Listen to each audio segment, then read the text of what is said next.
नमस्कार दोस्तों, स्वागत है आपका स्टडी फॉर सिविल सर्विसेज में। वीडियो को पूरा देखिए। कोई भी आपका फीडबैक है, कोई सजेशन है, तुरंत वीडियो में कमेंट करके जरूर बताइए। अच्छा लगे तो वीडियो लाइक जरूर कर लीजिए और ऐसे वीडियो लगातार फ्री में पाने के लिए चैनल को तुरंत सब्सक्राइब कर लीजिए और बेल आइकन को जरूर टैप कर लीजिए ताकि आगे भी सारे वीडियो आपको मिलते रहे। यूट्यूब में फॉलो करते हैं तो प्लीज ये वाला फ्री टेलीग्राम चैनल जरूर ज्वाइन कर लीजिएगा। सारे नोटिफिकेशन, सारे अपडेट यहीं पे आते हैं, ध्यान रखिएगा। स्टडी फॉर सिविल सर्विसेज का कोई भी पेड ग्रुप अगर आपको ज्वाइन करना है तो सिर्फ 85648096906530960608971523864455 यही नंबर है हमारे, सिर्फ जहां पे कॉल या व्हाट्सएप कर सकते हैं। इंस्टाग्राम पे हमारा पेज जरूर फॉलो कर लीजिएगा, study for civil dot services है। ट्विटर पे हमको जरूर फॉलो कर लीजिएगा, @स्टडी फॉर सिविल्स है। Hello everyone, welcome you all to study for civil services. और आज की हमारी डेट है 16 फरवरी।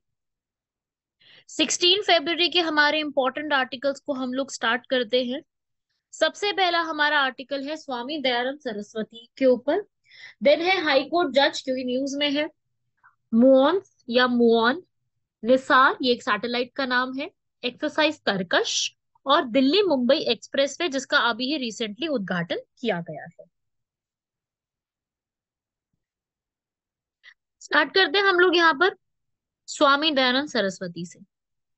मोदी जी ने अभी एक लाइन बोली है कि स्वामी दयानंद जो है उन्होंने बुराइयां धर्म से दूर किया था, मतलब बुराइयों को धर्म से दूर किया था। आप लोग भी सभी स्वामी दयानंद सरस्वती को तो जानते हैं, सबने इनका नाम तो सुना हुआ है, लेकिन इनके बारे में आपको और क्या पढ़ना है वो मैं आपको यहाँ पे बताती हूँ कि एक्स्ट्रा फैक्ट्स आपको इनके लिए क्या कवर करने हैं। इनको महर्षि दयानंद सरस्वती भी कहते हैं। इनका रियल नेम जो है वो दयानंद सरस्वती नहीं था। क्या नाम है इनका रियल? मूल शंकर तिवारी।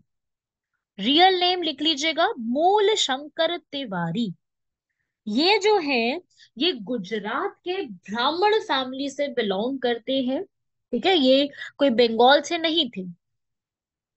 फिर मैं अब इनके बारे में और चीजें बताती हूँ। बहुत सारी चीजें हैं मेरे पास इनके बताने के लिए, बहुत बहुत सारी चीजें मैं आपको की करके बताती जाती हूँ। ये आज का जो मोरबी डिस्ट्रिक्ट है ना गुजरात का, वहां पे थे मूल शंकर तिवारी। और स्टार्ट जो है ये पढ़ाई में अच्छे थे, काफी ब्राइट स्टूडेंट रहे थे। और फिर जो है कुछ टाइम बाद ये अपना घर छोड़ करके कहाँ चले जाते? सच्चाई की तलाश में। ये हिमालय चले जाना, तीर्थ स्थानों पर चले जाना, इन चीजों में विश्वास रखते थे। और जब ये बाहर थे घर से, तब इन्होंने योग की भी बहुत सारी चीजें यहाँ पर प्रैक्टिस करी। और इन्हीं के एक जो है आप कह लो कि टीचर जो इनको मिले थे वो कौन थे, नाम लिख लीजिएगा, इंपॉर्टेंट है। विरजानंद दांडीशा। नहीं मिलेगा आपको ये नाम बुक्स में, बहुत सारी बुक्स में नहीं मिलता, तो लिख लीजिएगा। फिर इन्होंने वहां से जो है किसकी स्थापना करी? 7 अप्रैल 1875 में इन्होंने आर्य समाज बॉम्बे में स्थापित किया। आर्य समाज का यहाँ पर ये मतलब था कि जो हिंदू रिलीजन है उसमें जो काल्पनिक मान्यताएं हैं, बुराइयां हैं, उनको दूर करना। इन्होंने एक ही बात बोली थी कि जो हमारे 4 वेद हैं, ऋग्वेद, सामवेद, यजुर्वेद एंड अथर्ववेद, बस एक वही सच्चाई के सबसे बड़े स्रोत है और वो बिल्कुल करप्शन से दूर है। फिर इन्होंने यहाँ पर संस्कृत में वेदों को पढ़ने में स्टार्ट करा। इन्होंने उपनिषद को बहुत ज्यादा अपनाया था। ये कहते थे भाई कि जो मूर्ति पूजा है उसको बिल्कुल भी नहीं मानना चाहिए, और जो परंपराएं हैं भाई, जो है बहुत पुरानी परंपराएं चलती आ रही उनको भी मानने से मना किया था। महिलाओं की शिक्षा पे बहुत फोकस किया था।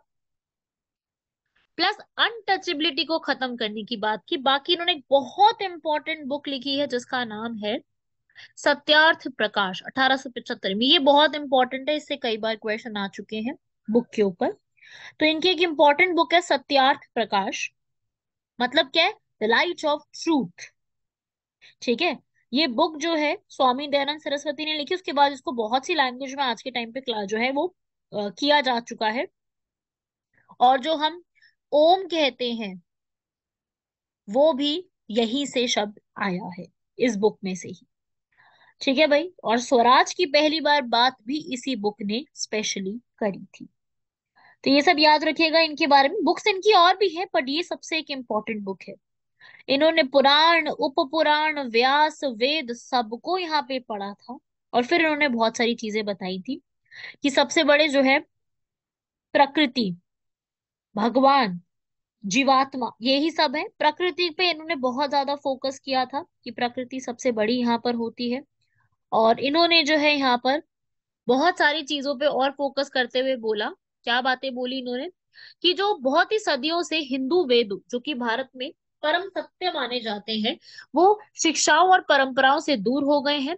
सच्चे सनातन धर्म को यहाँ पर मूर्ति पूजा, अनटचेबिलिटी, सती, ये सब चीजें नहीं करनी है, ये सब हटाना होगा। तो इन जो है, इसलिए इनको यहाँ पर क्या बोला जाता है, एक सोशल रिफॉर्मर, समाज सुधारक की उपाधि दी जाती है। क्योंकि उस समय की जो समाज में चीजें चल रही थी, जैसे मूर्ति पूजा, अनटचेबिलिटी, ये सारी चीजें इन्होंने हटाने की बात करी थी। इन्होंने अपने देशवासियों को ये सलाह दी थी कि वह अपनी ऊर्जा जो है वो और मानव जाति की बेहतरी में लगाएं, ना कि ऐसे कर्म कांडों को बढ़ावा देने।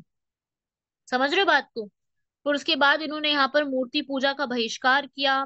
पुरोहितवाद, जो मतलब ब्राह्मणवाद चलता आ रहा है, उसको यहाँ पर अपने लाभ के लिए जो लोग यूज करते हैं, उसका इन्होंने यहाँ पर निरंकार के तरीके मना कर दिया। अंधविश्वासों और जाति जैसी चीजों का विरोध इन्होंने खूब करा था।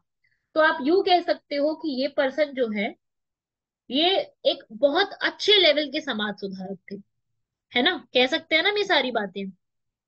समाज सुधारक में आप और भी बहुत से लोगों को जानते हो, जैसे कि राजा राम मोहन रॉय को आप जानते हैं, आप स्वामी विवेकानंद को जानते हैं।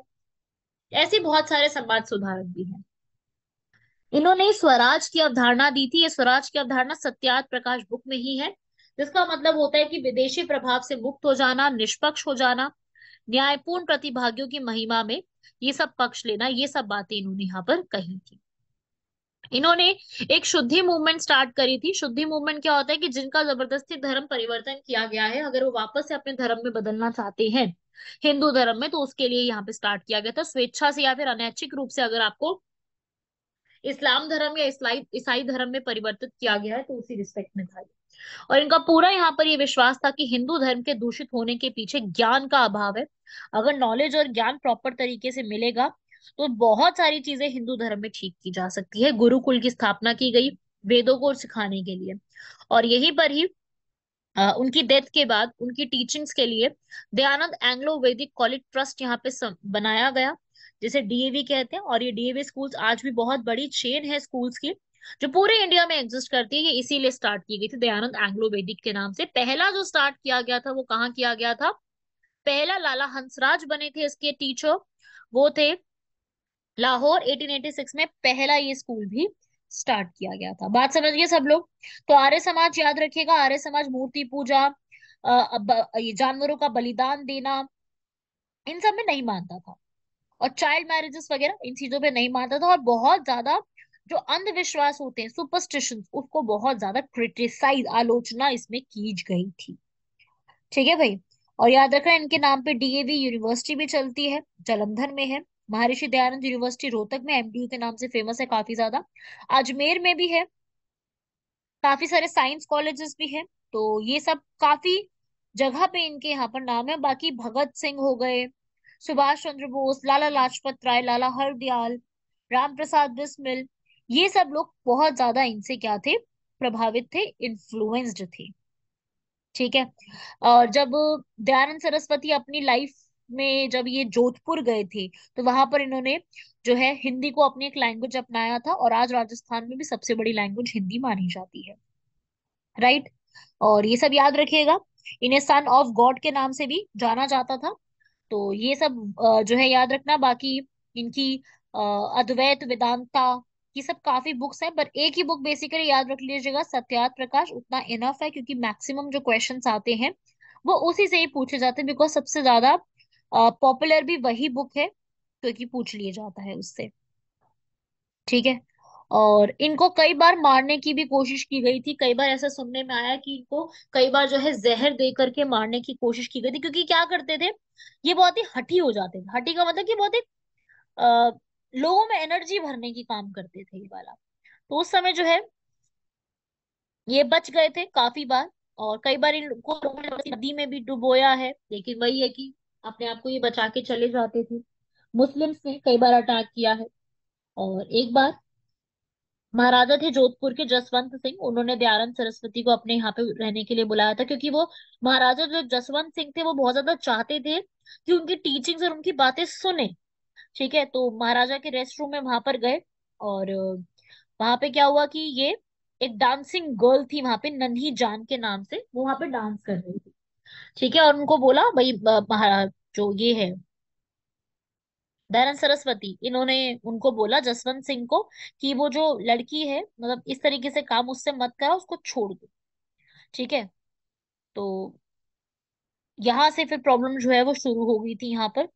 और इनके जो पानी, इनका जो दूध था, उनके दूध में कुछ ऐसा पाया गया था कि इनके दूध में कुछ ग्लास के पीसेस मिक्स्ड थे। ठीक है, तो इस तरीके से इनकी तबीयत भी बहुत ज्यादा उस समय खराब रही थी। तो ये सब चीजें हैं, ये सब भी आप याद रखिएगा। बाकी फिर इनकी जो है डेथ वो अजमेर में ही हुई थी। अजमेर में ऋषि उद्यान इनके नाम पे बना दिया गया है, याद रखिएगा, ऋषि उद्यान, जहाँ पे इनकी डेथ हुई थी। तो ये सब फैक्ट्स आपको इनके बारे में याद रखने हैं। बहुत ज्यादा डिटेल में बताइए मैंने कुछ चीजें जो आपको बिल्कुल as a competitive exam aspirant you should know about all these things. ये सब फैक्ट्स आपको बिल्कुल एग्जैक्टली यही सब पता होनी चाहिए जो जो मैंने आपको बता दिए हैं। इनको लिख लीजिएगा। मैं आपको हर रोज एक पर्सनालिटी के बारे में बताती हूँ, कभी जाकिर हुसैन, कभी B.R. अम्बेडकर, कभी सरोजनी नायडू, हर रोज मैं बताती हूँ ना।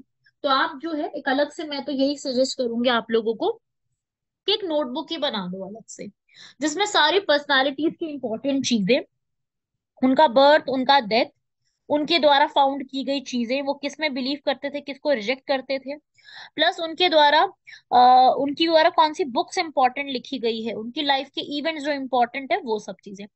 ऐसे करके आप लोग बना लो, पूरा लिख लो, कंप्लीट कर लो इसको। इन सब पे क्वेश्चन आपका बन सकता है, सीधा सीधा इस टॉपिक पे आपका क्वेश्चन आ सकता है। समझ गए सब लोग इस बात को? चलिए आगे बढ़ते हैं। यहाँ पर अभी हाई कोर्ट के जज के लिए यहाँ पर पात्रता आई है। संवैधानिक न्यायालय में न्यायाधीश के रूप में नियुक्ति के लिए कोलिजियम द्वारा स्वीकृत उम्मीदवार की उपयुक्तता यहाँ पर एक विषय नहीं हो सकती कि भाई क्या एक रहेगा। एक्चुअली में अभी एक केस आया है, केस का नाम है जस्टिस विक्टोरिया गौरी।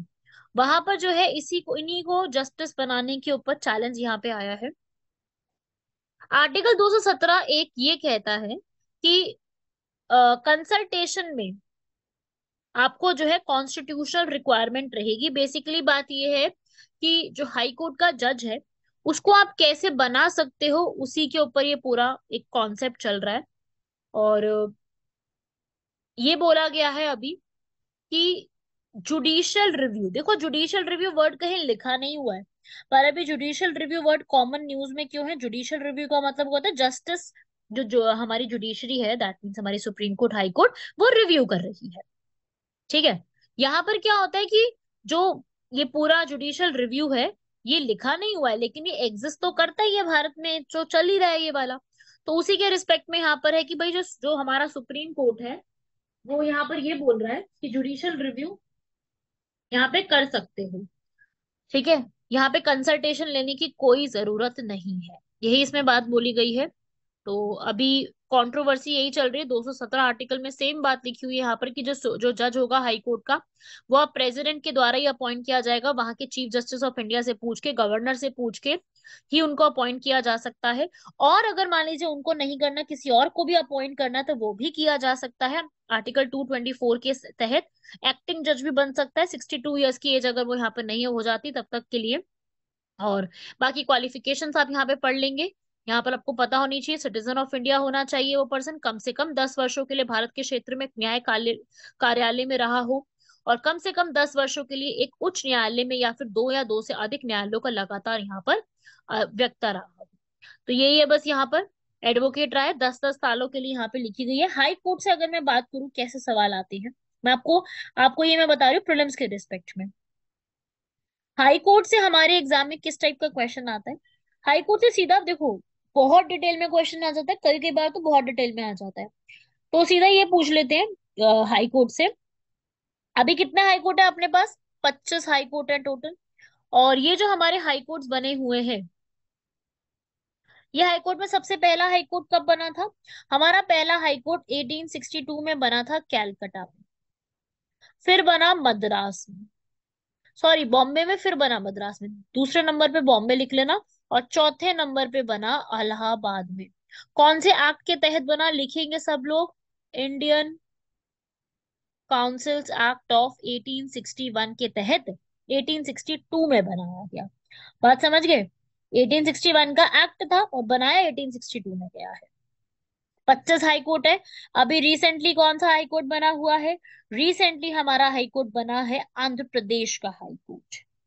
बात समझ गए? तो हमसे ये पूछे जाते हैं हाई कोर्ट के ऊपर सीधा जो है वो, इंडिया के हाई कोर्ट्स जो कि पूरे एक स्टेट के लिए सबसे हाईएस्ट होते हैं, आर्टिकल 214 से इनके बारे में लिखा हुआ है, प्रेसिडेंट ऑफ इंडिया के कहने पे बनाया जाता है, जुडिशियल कोलिजियम के तहत बनाते हैं। सबसे पुराना कैलकाटा हाई कोर्ट है, 2 जुलाई 1862 को बना था। मैंने डेट भी लिखवा दिया, आप लोगों को याद कर लेना, ठीक है? ये पूछ लिया जाता है। ओल्डेस्ट है, ये जरूर आप लोगों से पूछा जा सकता है। 72 जजेस यहाँ पे बैठते हैं। मिनिस्ट्री ऑफ लॉ के अंडर सारे कोर्ट्स आते हैं, और फिर उसके बाद बॉम्बे हाई कोर्ट भी है। ठीक है भाई, तो हाई कोर्ट्स याद रखना। और हाई कोर्ट्स के अंडर डिस्ट्रिक्ट कोर्ट आते हैं, ई कोर्ट्स आते हैं। ठीक है भाई, ये भी पूछ लिए जाते हैं। बाकी देखो एग्जाम में हाई कोर्ट से अगर मैं बात करूं, और ये जो फैक्ट्स लिखवाए ये भी पूछ लिया जाता है हाई कोर्ट से। और क्या फैक्ट्स पूछे जाते हैं? अपॉइंटमेंट पूछते हैं, सैलरी पूछते हैं। देखो भाई, इनकी सैलरी आपसे नहीं पूछेंगे, आपसे पूछेंगे सैलरी आती कहाँ से है। सैलरी निकाली जाती है भाई सीएफआई से, लिख लीजिए, कंसोलिडेटेड फंड ऑफ इंडिया, एक फंड होता है जिससे सैलरीज विड्रॉ की जाती हैं। लेकिन ये हाई कोर्ट है तो यहाँ पे कंसोलिडेटेड फंड ऑफ स्टेट से सैलरी आएगी। वही अगर सुप्रीम कोर्ट हो जाएंगे तो कंसोलिडेटेड फंड ऑफ इंडिया से सैलरी आएगी। कौन पॉइंट समझे? ठीक है, तो ये आप याद रखना है, ये एग्जाम में आती। वही अगर मैं हाई कोर्ट के जजेस की पेंशन पूछूं तो पेंशन आती है कंसोलिडेटेड फंड ऑफ इंडिया से। पेंशन यहां से आती है, ये चीज याद रखिएगा, ये एग्जाम में आ सकता है। अब इनको जो शपथ दिलानी होती है, ओथ जिसको हम हिंदी में कहते हैं, इंग्लिश में कहते हैं शपथ, शपथ इनको गवर्नर दिलाएंगे, लेकिन अपॉइंट यहाँ पे कौन करते हैं? प्रेसिडेंट। ये आपको याद रखना है, ठीक है? कभी भी इनको रेजिग्नेशन देना है तो बिल्कुल दे सकते हैं। किसको लिख के देंगे रेजिग्नेशन? प्रेसिडेंट को लिख के देंगे। नेक्स्ट, इसके बाद इनको कभी भी ऑफिस से हटाया जा सकता है, प्रेसिडेंट के कहने पर, पार्लियामेंट के कहने पर इनको हटाया जा सकता है। ठीक है भाई, तो ये सब पूछ लिया जा सकता है। रिट्स ये भी इशू कर सकते हैं। बाकी जुडिशियल रिव्यू करने की पावर इनके हाथ में है। और कई जगह पे कॉमन हाई कोर्ट्स है, मैं आप लोगों को वो कॉमन हाई कोर्ट्स लिखवा देती हूँ। अपने नोट्स में लिखो फटाफट से, कॉमन हाई कोर्ट किस किस के पास है। देखो सबसे पहले तो बॉम्बे हाई कोर्ट है जो, बॉम्बे हाई कोर्ट में महाराष्ट्र के लोग भी आते हैं, गोवा के भी आते हैं, दमन दीव दादर नागर हवेली कंबाइन हो गई है इसके भी आते हैं, तो 3 जगह के अलग अलग आते हैं, इधर ही आते हैं। चंडीगढ़ के अंदर कौन आता है?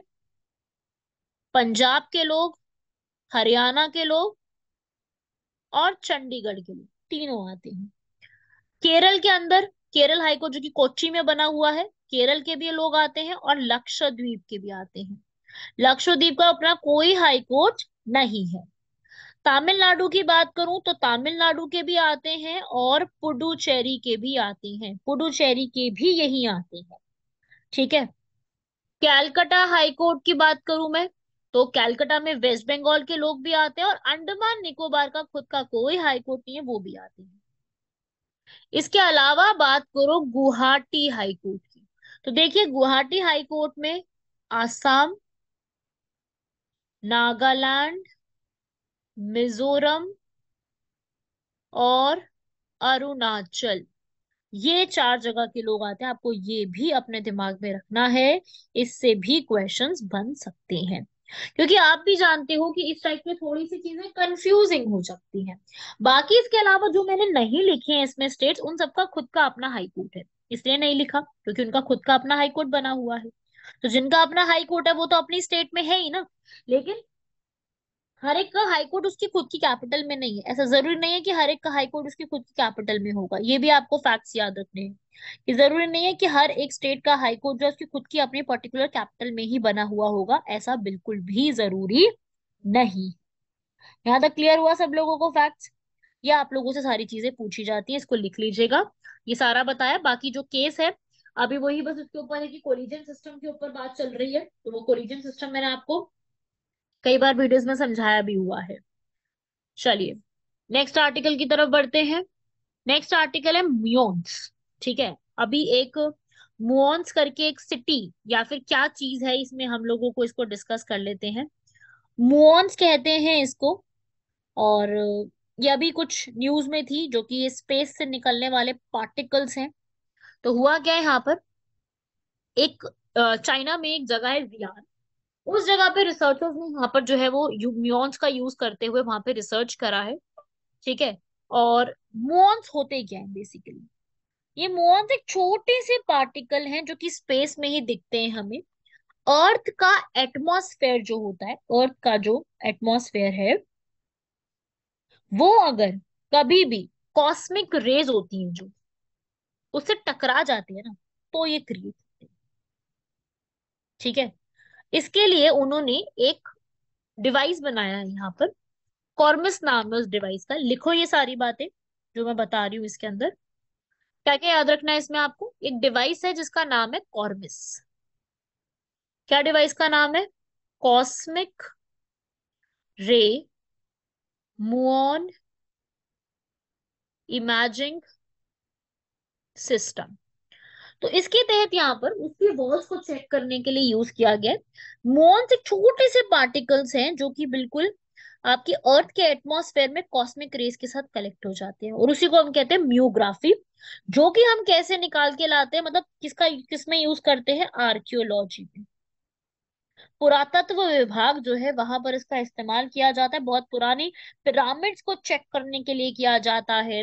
वॉल्केनोस के अंडर क्या क्या मिलता है, जो पुरानी चीजें हैं उनको चेक करने के लिए इस पूरी की पूरी चीज का यूज किया जाता है। तो अभी इसका ज्यादा यूज किया जा रहा है मोग्राफी का। ठीक है, तो ये आप याद रखने ना, इसको लिख लीजिए। यहाँ पर पुरातात्विक स्थलों की जांच के लिए इस तकनीकों को यहाँ पर यूज किया गया है। और ये जो पुराने पुराने रेलिक्स होते हैं, रेलिक समझते हैं सब लोग, जो विशेष अवशेष होते हैं, जो बची हुई चीजें होती हैं, मॉन्यूमेंट्स की पहचान है। ये बेसिकली एक्सरे जैसे ही होते हैं, जैसे हम आपको जानते हैं कि एक्सरे करा के बॉडी के अंदर रेज डाली जाती है, और उससे क्या होता है कि हम लोग बॉडी के अंदर के जो स्ट्रक्चर्स हैं उनको भी यहाँ पर हम चेक कर पाते हैं, स्किन के अंदर। तो वे सेम वैसे ही तरीके से ये मोग्राफी होती है। ये मोग्राफी भी इसी चीज के लिए काम करती है, और ये और ज्यादा ज्यादा स्कैन कर सकती है, बहुत बड़े लेवल पे स्कैन कर सकती है, बड़े रूप में स्कैन कर सकती है।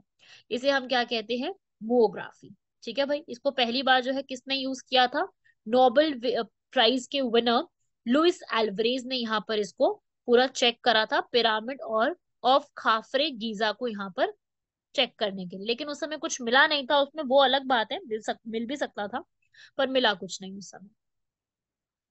ठीक है, इसकी कुछ एप्लीकेशंस भी है, जैसे कि मुऑन्स जो है यहाँ पर इसका यूज किया जाता है बहुत ज्यादा टाइम अमाउंट में, कॉस्मिक रेस के लिए, लार्ज हेड्रॉन कोलाइडर के लिए, इन सारी चीजों के लिए काफी ज्यादा इसका इस्तेमाल किया जाता है।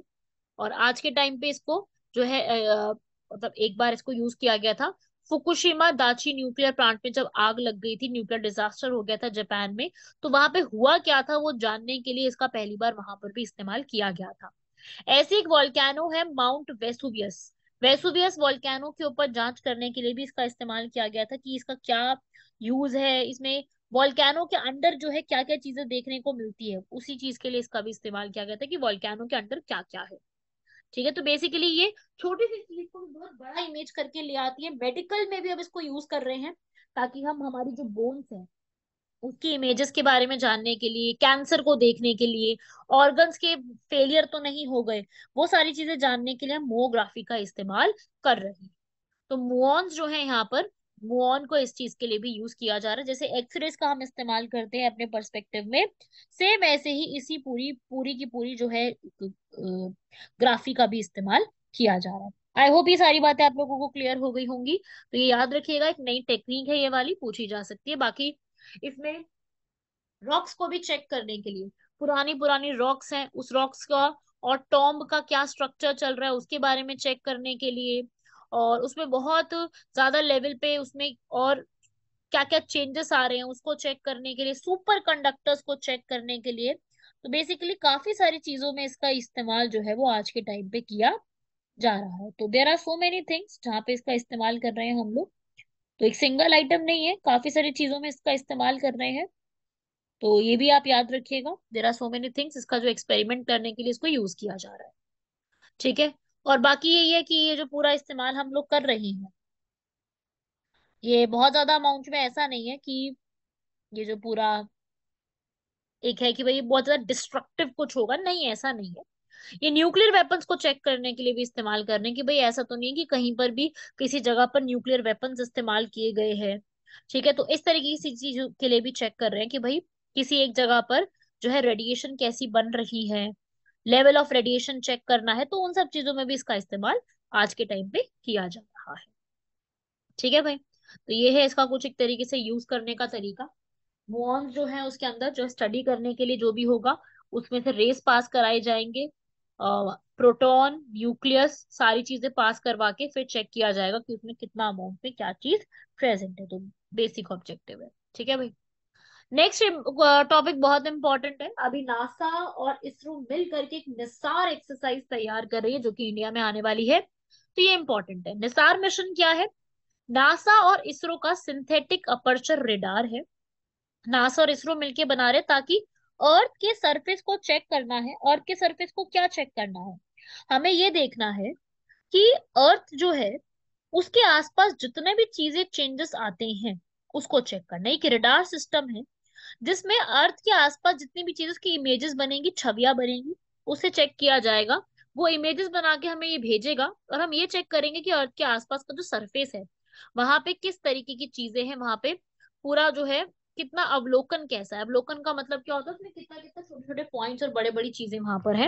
ये हर वेदर कंडीशन में काम करेगा, चाहे बारिश आ रही हो, चाहे बादल छाए हुए हो, चाहे अंधेरा हो, कैसी भी चीजें हो, आप पृथ्वी की जो पूरा सतह है, क्रस्ट है, अर्थ के सरफेस को देखने के लिए आप होगे जहाँ पे लाइट भी बहुत कम होगी ना, वहां पर भी ये एक तैयार करेगा जहां से आप वहां पर भी चेक कर सकते हो कि कितना अमाउंट में लाइट्स है। ठीक है। और ये बहुत सारी विभिन्न विशेषताओं और सामग्रियों का अवलोकन करने की सहूलियत होती है। इसके कारण यहाँ पे कई आवृत्तियों पर काम कर सकता है ये। बड़े क्षेत्रों को कवर करने का ये काम करता है। पृथ्वी की सतह में बड़े पैमानों पर ये नई नई चीजें करने के लिए एलिजिबल है। तो यही है बस, जो भी पूरा अर्थ में जो भी आप देखते हो, अर्थक्वेक आते हैं, वॉल्केनिक इरप्शन होते हैं, ग्लेशियर पिघलते जा रहे हैं, एग्रीकल्चर में क्या क्या है, पानी कहाँ कहाँ पर है, ग्लेशियर्स कहाँ कहाँ पे, लैंडस्लाइड कहाँ पे हो सकती है, तो ये सब चीजें होती है ना, जो ज्वालामुखी कहाँ पर है, ग्लेशियर पिघल रहे हैं, भूकंप आ रहे हैं, भूजल देखना है, ग्लेशियरों की निगरानी, भूस्खलन, समुद्र तट, इन सब के ऊपर चेक करने की ये एक जो है कैपेबिलिटी रखता है। तो ये बहुत अच्छी इंपॉर्टेंट है। निसार मिशन हमें क्या प्रोवाइड करेगी? अर्थ के बारे में प्रोवाइड करेगी। अर्थ के स्ट्रक्चर में क्या क्या चेंज आ रहे हैं, अर्थ के स्ट्रक्चर में क्या क्या नई नई चीजें बन रही हैं, स्थलाकृति क्या हो रही है, भू विज्ञान क्या है। तो ये काफी हमारी जो समझ है ना उसमें सुधार देखने को मिलेगा। काफी सारी नई नई चीजें देखने को मिलेंगी, काफी नया नया सुधार देखने को मिलेगा जो हमें क्या डेटा प्रोवाइड करेगा, ग्लेशियरों और बर्फ की चादरों का अध्ययन करके हमें प्रोवाइड करेगा। और हमें ये बेटर पता चलेगा, सारी चीज इन्फॉर्मेशन मिलती जाएगी ना, वॉल्केनिक एक्टिविटी कहाँ कहाँ हो रही है, किस जगह पे हो रही है, उसमें क्या चेंजेस कर सकते हैं। तो वो चीजें हमें देखने को मिलेंगी। अर्थ के अंदर भी भूकंप कहाँ पर आ रहा है, धरती को बेहतर समझने में जानकारी मिलेगी हमें। हम धरती को और बेहतर रूप से समझ पाएंगे इसी पूरी कोलैबोरेशन के थ्रू। तो ये नया पार्टनरशिप है, स्पेस के प्रोग्राम में पार्टनरशिप है, काफी बढ़िया पार्टनरशिप है। चेंजेस पता चलेंगे तो नई नई जब चीजें पता चलती है तो बिल्कुल हर एक को क्यूरियोसिटी होती है, जागरूकता होती है, जानने की होती है। तो भाई पता चल जाएगा इनसे सारी चीजों को। समझ रहे हो? तो निसार जो है इस चीज के लिए काम करने वाला है, अर्थ के ऊपर सारी इंफॉर्मेशन हमें प्रोवाइड करने के लिए कैपेबल है ये आज के समय में। सब लोग समझ गए इस बात को? तो ये आपसे पूछा जा सकता है निसार के बारे में, इसका ऑब्जेक्टिव क्या है, ये पूछा जा सकता है किस किस चीजों के ऊपर ये आपको इंफॉर्मेशन दे सकता है। ये सब आपसे पूछा जाएगा कि हमें क्या क्या मतलब प्रोवाइड कर सकता है, किस किस चीजों पर निगरानी रख सकता है। क्लियर हो गया भाई यहाँ तक सबको?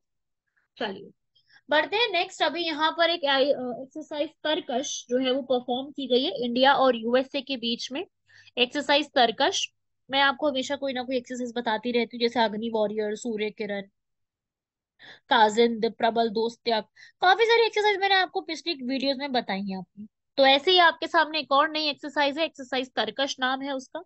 तरकश ये इंडिया के एनएसजी और यूएस के साथ मिलकर के होती है, ताकि जितना भी हमारी रासायनिक, जैविक, रेडियोलॉजिकल, परमाणु चीजें हैं उस पर निपटने के लिए हम टेररिस्ट के अगेंस्ट कैसे जाएं। कहाँ पे हुई है? चेन्नई। देखो एग्जाम में जो क्वेश्चन आता है वो इसी से आता है कि कहाँ पर हुई है। एग्जाम में क्वेश्चन सबसे ज्यादा क्या आता है? एक्सरसाइज का नाम पूछता है, किस कंट्री के साथ होती है, किसने पार्टिसिपेट किया और कहाँ पर हुई। ये आपको याद रखना है। और ऑब्जेक्टिव तो देखो इसका थोड़ा सा अलग है, बाकी सबका तो वही होता है, टैक्टिक्स सिखाना एक दूसरे को, जो है मदद करना एक दूसरे की। और अभी फिलहाल के लिए जो इस पूरे का ऑब्जेक्टिव है, इस पूरे का ऑब्जेक्टिव अभी के लिए क्या है कि जितना भी टेररिस्ट होते हैं उनका कोई भी अटैक होता है बायोलॉजिकली, केमिकली, उन अटैक से हम कैसे प्रिवेंट कर सकते हैं, उसी के ऊपर ये एक्सरसाइज की जाती है। ठीक है, ऑब्जेक्टिव समझ गए इस लोग इसका पूरा। इस पूरे का ऑब्जेक्टिव है आतंकवादियों की तेजी से बेअसर करना। वो अगर कोई भी चीजें करते हैं, बायोलॉजिकली, केमिकली, कुछ भी यहाँ पर लेके आते हैं हथियार, तो उन हथियारों को यहाँ पर निष्क्रिय कर देना, जीरो कर देना। तो ऐसी सीआरबीएन वेपन्स होते हैं जो कि पूरे तबाही मचाने के लिए एक तरीके से आप कह लो एलिजिबल होते हैं, तो वो उन वेपन्स को यहाँ पर ये तलाश करना, ये सब चीजों का यहाँ पर काम है। क्योंकि ये केमिकल वेपन्स एक इंसान की आंख, नाक, मुंह, स्किन, बहुत सारी चीजें खराब करने के लिए कामयाब रहते हैं। तो ये जो है ना, इस तरीके से एक पूरा याद रखिएगा इस पूरे को। ठीक है भाई, इससे भी सवाल पूछे जा सकते हैं आप लोगों से कि क्या होता है, सीधा सीधा क्वेश्चन आ सकता है इसके ऊपर भी, ये होता क्या है। तो आप लोगों से इस पे भी क्वेश्चन आता है, इसको भी याद रखना ये पूरा। बाकी इसके अंदर बहुत सारी बीमारियां और भी फैल सकती हैं, जैसे कि डेथ, 36 घंटों में डेथ हो जाना, फीवर, मलेस, शॉक, कफ, ये सारी चीजें भी होना, बोटुलिन विष जिसके कारण सांस लेने में परेशानी होना, ये सारी चीजें इस वेपन्स की वजह से की जा सकती हैं। ठीक है, तो ये जो वेपन्स होते हैं सीआरबीएन वेपन्स, वो यही है, इसी का पता लगाना इसका ऑब्जेक्टिव है। समझ गए? तो ये सीआरबीएन जो है वो एक तरीके से सीबीआरएन, सॉरी, वेपन्स होते हैं, केमिकल, बायोलॉजिकल, रेडियोलॉजिकल, जो कि बहुत बड़े लेवल पे यहाँ पर डिस्ट्रॉय कर सकते हैं। समझ गए सब लोग इस बात को? तो ये सब याद रखिएगा, बहुत बड़े लेवल पर डिस्ट्रॉय कर सकते हैं, बहुत बड़े इंसिडेंट को कॉज कर सकते हैं, उन्हें हम कहते हैं डेंजरस इंसिडेंट्स। ठीक है भाई। लास्ट हमारा है यहाँ पर, पहला फेज लॉन्च कर दिया गया है 246 किलोमीटर का, दिल्ली से दौसा, लहसोद तक जो है। इससे क्या होगा, दिल्ली से जयपुर जाने तक का जो ट्रैवल टाइम है वो बहुत ज्यादा रिड्यूस हो जाएगा। ये भारत का सबसे बड़ा एक्सप्रेस वे है, 8 लेन में बना हुआ है, 8 इसके लेन्स बने हुए हैं, 1386 किलोमीटर की इसकी लेंथ है। और ये जो है टाइम पीरियड बहुत रिड्यूस कर देगा दिल्ली मुंबई का। ठीक है, और बीच में जो है, बीच में क्रॉस करेगा ये दिल्ली, हरियाणा, राजस्थान, मध्य प्रदेश, गुजरात, महाराष्ट्र। और जो मेन इंपॉर्टेंट सिटीज है, दिल्ली को जयपुर से कनेक्ट करना, दिल्ली को इंदौर, भोपाल, वडोदरा, सूरत, कोटा, इन सब से कनेक्ट कर देगा। देखो सबसे ज्यादा इम्पैक्ट जयपुर के साथ पड़ेगा, अगर दिल्ली से किसी को जयपुर जाना है तो बहुत जल्दी पहुंचा जा सकता है। साथ ही इसके बीच में 13 पोर्ट्स, एयरपोर्ट्स, काफी सारी चीजें पड़ने वाली हैं। तो नया इसका उद्घाटन कर दिया गया है, जरूर इसको एक बार आप लोग चाहें तो विजिट कर सकते हैं इसको। ये मैं दिल्ली की बात करूं अगर, तो दिल्ली से ये गुड़गांव, गुड़गांव से होते हुए आगे की तरफ जाता है। एक पूरा यहाँ पे बना दिया गया है, काफी बोर्ड्स भी इसके लग गए हैं। तो जल्दी मैं भी जरूर इस पे जाऊंगी अभी। ठीक है, तो ये मतलब एक नया इनिशिएटिव आया है भारतमाला परियोजना के तहत कि भाई हम जो है ट्रैवल टाइम रिड्यूस करें। 2024 में पूरा कंप्लीट होगा, लेकिन इसका पहला पूरा चरण हो गया है। दिल्ली से जयपुर जाने के लिए आपको प्रॉपर तरीके से जो पहला चरण है ना इसका, वो रिड्यूस हो दिया गया है। तो if you want to go to from Delhi to Jaipur, तो आपका यहाँ पर ट्रैवल टाइम काफी ज्यादा अमाउंट में रिड्यूस हो चुका है। तो दिल्ली मुंबई एक्सप्रेस वे एक नया इनिशिएटिव है, क्योंकि भारत सरकार की जो परियोजना है उसके तहत यहाँ पर ये एक इनिशिएटिव है। ठीक है, ट्रैवल टाइम आपका बहुत ही हाफ में रिड्यूस हो जाएगा। ठीक है भाई, इसको भी याद रखिएगा, आ सकता है नया नया इनिशिएटिव है, काफी बड़ा इनिशिएटिव है, तो ये इंपॉर्टेंट रखिएगा। ठीक है भाई। या आप पूरा इसका इनिशिएटिव का एक पिक्चर भी देख सकते हैं। थोड़ा सा एक बार इसको आप मतलब आप थोड़ा सा इसको रीड करोगे तो आपको आइडिया मिल जाएगा इसके अंदर भी। इसको आप पढ़ो, पूरी पिक्चर जो आपके सामने मैंने रखी है इस पूरी पिक्चर को पढ़ो। जिसमें क्या होगा, दिल्ली से गुड़गांव, मैंने बताया ना गुड़गांव, गुड़गांव से होते हुए आप मेवात, यहाँ बीच में ही आपका पड़ेगा जयपुर, वहां से होते हुए रणथंभौर, कोटा, मुकुंदरा पोर्ट, रतलाम, वडोदरा, सूरत, ऐसे करते करते लास्ट तक आते आते पहुंचा जा सकता है। और ये बहुत कम किलोमीटर्स में ये कवर कर दिया जाएगा। अभी 24 घंटे का टाइम लगता था पहुंचने में, अभी 12 घंटे लगेगा। ऐसे ही जयपुर जाने के लिए पहले का जो समय लगता था वो करीब, दिल्ली से अगर बात करूं तो 4 साढ़े 4 घंटे 5 घंटे तक लग जाया करते थे बाय रोड।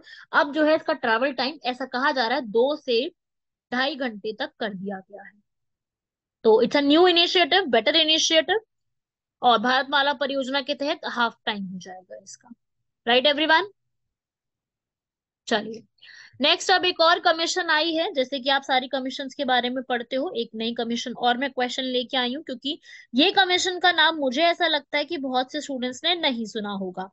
इसलिए मैंने यहाँ पर जो है इस कमीशन के लिए बोला है, क्योंकि मुझे लगता है कि बहुत से कम स्टूडेंट्स को इस कमीशन के बारे में नॉलेज होगी। तो ये कमीशन है नेशनल कमीशन फॉर सफाई कर्मचारी। तो ये सफाई कर्मचारी के ऊपर जो ये कमीशन है, ये जो सफाई कर्मचारी होते हैं ना, जो सारा कूड़ा इकट्ठा करते हैं, उनके लिए बनाई गई है। तो ये नॉन स्टैट्यूटरी होगी, क्योंकि ये तो 1994 में बनाई गई थी। ठीक है, नॉन स्टैट्यूटरी नहीं है, ये एक स्टैट्यूटरी बॉडी है, सरकार द्वारा लेके आई है, पार्लियामेंट इसको लेकर के आई है। तो ये गैर संविधानिक नहीं है, ये संविधानिक तंत्र है और स्टैट्यूटरी है। ठीक है ना। ये क्या देखती है, 1994 में इसको बनाया गया था, स्टैट्यूटरी बॉडी। जिसका काम क्या है, जिसका काम है यहाँ पर एक तरीके से आप कह लो, इसका काम है सफाई कर्मचारियों को यहाँ पर पूरा चेक करना 3 सालों के लिए। और बाद में जो है ये वो फरवरी 2004 तक तो थी, उसके बाद इसको जो है वो एक्सपायर हो गया इसका। और कई बार इसको और रिवाइव करने की कोशिश की गई है। तो अब ये नॉन स्टैट्यूटरी होगी, पहले क्या थी स्टैट्यूटरी, अभी नॉन स्टैट्यूटरी हो चुकी है। ठीक है भाई, ये सब फैक्ट्स भी याद रखना है इसके बारे में, सारी स्टेटमेंट्स ठीक लिखी हुई है, पढ़ लीजिए। तो मुझे ऐसा लगता था कि आप लोगों को शायद अभी ये सारी कर्मचारी ये इस पूरे के बारे में पता नहीं होगा, इसलिए मैंने इस पूरे के ऊपर टॉपिक दिया आपको। नेक्स्ट है भाषिनी मिशन। नेक्स्ट यहाँ पर एक मिशन है। अब आपको नाम से समझ तो कुछ तो आ रहा होगा कि भाषा के ऊपर बात चल रही है। भाषिनी है मतलब भाषा मिशन है, लोकल लैंग्वेज का मिशन है, ट्रांसलेशन प्रोवाइड करता है यहाँ पर। तो वही है ये क्या प्रोवाइड करता है, ये एक ट्रांसलेशन प्लेटफॉर्म आपको प्रोवाइड करता है लोकल लैंग्वेज का। और इसी के तहत यहाँ पर इसको ministry of electronics and IT ने लॉन्च किया, लोकल लैंग्वेज ट्रांसलेटर मिशन है, ताकि हमारी जो मातृभाषाएं हैं उनके ऊपर आप यहाँ पे क्या कर सके, उसके ऊपर आप इसको ट्रांसलेट यहाँ पे कर सकें। इसे हम कहते हैं लोकल लैंग्वेज ट्रांसलेशन मिशन। ठीक है, इसके लिए जो है भाषा दान करके एक इनिशिएटिव चलाया गया है, वो भी आप याद रखिएगा, भाषा दान। Right everyone. तो ये सब फैक्ट्स जो है वो एग्जाम में आ सकते हैं, तभी मैंने इस पूरे से आपको क्वेश्चन दिए हैं। और मैं कोशिश करती हूँ कि बहुत सी चीजें करंट अफेयर की लाऊं। बाकी कुछ चीजें मैं कोशिश करती हूँ कि थोड़ा बहुत आपको इधर उधर से यहाँ पर बता दूं, ये सब चीजें आपसे पूछी जा सकती हैं। ठीक है ना। तो ये सब आपसे एकदम सीधा सीधा क्वेश्चन आता है, इसको आप लिख लीजिए यहाँ पर, कंप्लीट कर लो इसको। फिर ऐसे ही हम लोग इस तरीके से फैक्ट्स को पढ़ने के लिए और चीजें डिस्कस करने के लिए हम लोग आपसे नेक्स्ट क्लास में मिलते हैं। इसी के आगे ऐसे ही टॉपिक्स को और कंप्लीट करेंगे, नई नई चीजों को सीखेंगे। और आई होप आप लोगों को पूरे लेक्चर से बहुत हेल्प मिलती होगी। आपको जो भी हेल्प मिलती है लेक्चर से, बहुत से स्टूडेंट्स तो कमेंट करते हैं, बहुत अच्छा लगता है देख करके। बाकी स्टूडेंट्स भी यहाँ पे जरूर कमेंट करें। मैं चाहती हूँ बाकी स्टूडेंट्स भी यहाँ पर कमेंट करके बताएं कि उनको वीडियोस कैसे लगती हैं, उनको समझ में आता है, कितना समझ में आता है। ये सारी चीजें आप मुझे बताएं, कमेंट बॉक्स में जरूर सब लोग बताएं। I always read everyone's comment. ठीक है, बाकी इसकी पीडीएफ जो है वो आपको पेड ग्रुप में मिलेगी। अगर आप पेड ग्रुप के मेंबर बन जाओगे तो इसकी पीडीएफ आपको डेली के डेली यहाँ पर मिलती रहेगी। ठीक है भाई, मिलते हैं आप लोगों से नेक्स्ट लेक्चर में। जुड़े रहिए हमारे साथ स्टडी फॉर सिविल सर्विसेज से। धन्यवाद, शुक्रिया, जय हिंद।